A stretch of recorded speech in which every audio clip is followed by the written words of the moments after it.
Degree prelims phase 3 സ്റ്റുഡൻസിൻ്റെ study പ്ലാനിൻ്റെ part 1 ഞാൻ അപ്ലോഡ് ചെയ്തിട്ടുണ്ടായിരുന്നു. അതിൻ്റെ ബാക്കിയാണ്. അതിൽ ആദ്യത്തേൽ നമ്മൾ മലയാളം ഇംഗ്ലീഷും പറഞ്ഞിട്ടുണ്ട്.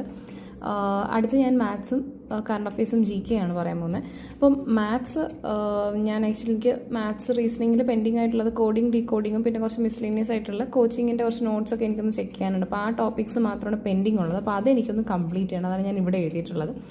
പിന്നെ ഞാൻ സ്ക്വയേഴ്സ്, ക്യൂബ്സ്, പിന്നെ വലിയ വലിയ നമ്പേഴ്സിൻ്റെയൊക്കെ മൾട്ടിപ്ലിക്കേഷൻ, പിന്നെ ലെറ്റർ കോഡിങ്ങിനൊക്കെ വേണ്ടിയിട്ട് അതിൻ്റെ ആൽഫബറ്റ്സിൻ്റെ കോഡ്, നമ്പേഴ്സൊക്കെ പഠിക്കാൻ വേണ്ടിയിട്ട് ഞാനൊരു പേപ്പറിൽ എഴുതിയിട്ടുണ്ട്. അപ്പോൾ അത് എന്നും മാത്സ് പഠിക്കുന്നതിന് മുന്നേ ജസ്റ്റ് ഒന്ന് ഓടിച്ച് അത് ഒരുപാട് സമയമൊന്നും എടുക്കത്തില്ല, ഒരു 5 മിനിറ്റ് ഒക്കെ എടുക്കത്തുള്ളൂ.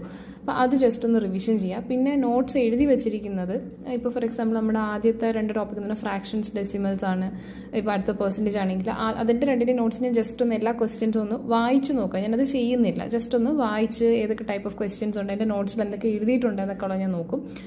എന്നിട്ട് ജസ്റ്റ് അത് എല്ലാ ക്വസ്റ്റ്യൻസും ഒന്ന് നോക്കി ഒന്ന് റീഡ് ചെയ്ത് വയ്ക്കും. എന്നിട്ട് ഞാനൊരു 4 ടോപ്പിക്സ്, ആ 2 ടോപ്പിക്ക് പോയിട്ട് അടുത്ത് നമ്മുടെ സിലബസിലുള്ള 4 ടോപ്പിക്സ് ഏതാണെന്ന് വെച്ച് കഴിഞ്ഞാൽ അതിൻ്റെ ക്വസ്റ്റ്യൻസ് പ്രാക്ടീസ് ചെയ്യും.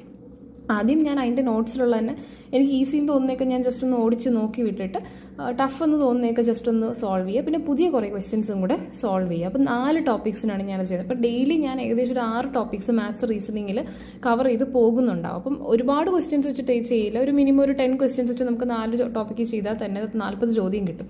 അപ്പോൾ അതാകുമ്പോൾ എല്ലാ ടോപ്പിക്സും നമുക്ക് കവറായി പോവുകയും ചെയ്യും. അപ്പോൾ അതാണ് ഞാൻ ആക്ച്വലി ട്രൈ ചെയ്യുന്നത്. അപ്പോൾ അതിന് വേണ്ടിയിട്ട് നമുക്ക് ഒരുപാട് യൂട്യൂബ് ചാനൽസിലൊക്കെ വീഡിയോസ്, ക്വസ്റ്റ്യൻസ് ഒക്കെ വരുന്നുണ്ട്.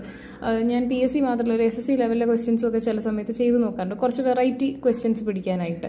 അപ്പോൾ അങ്ങനെയൊക്കെ പ്രാക്ടീസ് ചെയ്യാറുണ്ട്. പിന്നെ അടുത്ത കറണ്ട് അഫയേഴ്സിന് ഞാൻ ഒരുപാട് സ്ട്രെസ് ചെയ്യുന്നില്ല, പക്ഷേ എന്നാലും ഞാൻ ഒരു ഒട്ടും ടച്ച് വിടാതെ പെട്ടെന്ന് ഒരു ദിവസം കൊണ്ട് എനിക്ക് പഠിക്കാൻ പറ്റത്തില്ല എന്ന് മനസ്സിലാക്കിയോണ്ട് തന്നെ ഡെയിലി കുറച്ച് ടൈം ഞാൻ അതിന് സ്പെൻഡ് ചെയ്യാറുണ്ട്. എസ്പെഷ്യലി കുക്കിംഗ് ടൈമൊക്കെ എന്തായാലും എനിക്ക് ഭയങ്കര അറ്റൻഷൻ കൊടുക്കാൻ പറ്റുന്ന സമയമല്ല. അപ്പോൾ ആ സമയത്ത് ഞാൻ രാവിലെ മോർണിംഗ് ഒരു 1 അവർ ഡെയിലി കറണ്ട് അഫയേഴ്സ് പറയുന്ന ഒരു ഹിന്ദി ചാനലുണ്ട്, SSC വാലയുടെ ചാനലിനകത്ത് ഡെയിലി കറണ്ട് അഫയേഴ്സിൻ്റെ അത് കേൾക്കും. ഹിന്ദി എനിക്ക് പിക്ക് ചെയ്യാൻ പറ്റുന്നുണ്ടെങ്കിൽ ഞാനത് കേൾക്കും.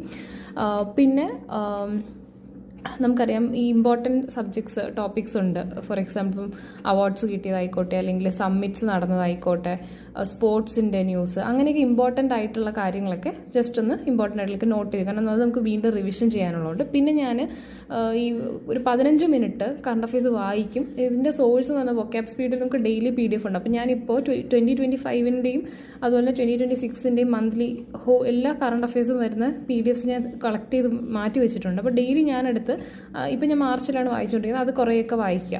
അപ്പോൾ അങ്ങനെ വായിച്ച് വെച്ചാൽ നമുക്ക് കുറേ കിട്ടും. അപ്പോൾ ഒരുപാട് ടൈമല്ല, ജസ്റ്റ് ഇങ്ങനെ റീഡ് ചെയ്യുന്നത്. ഇതാണ് കറണ്ട് അഫയേഴ്സ്. ഇനി നമുക്ക് GK ആണുള്ളത്. GK ഞാൻ അടുത്ത വീഡിയോയിൽ പറയാം.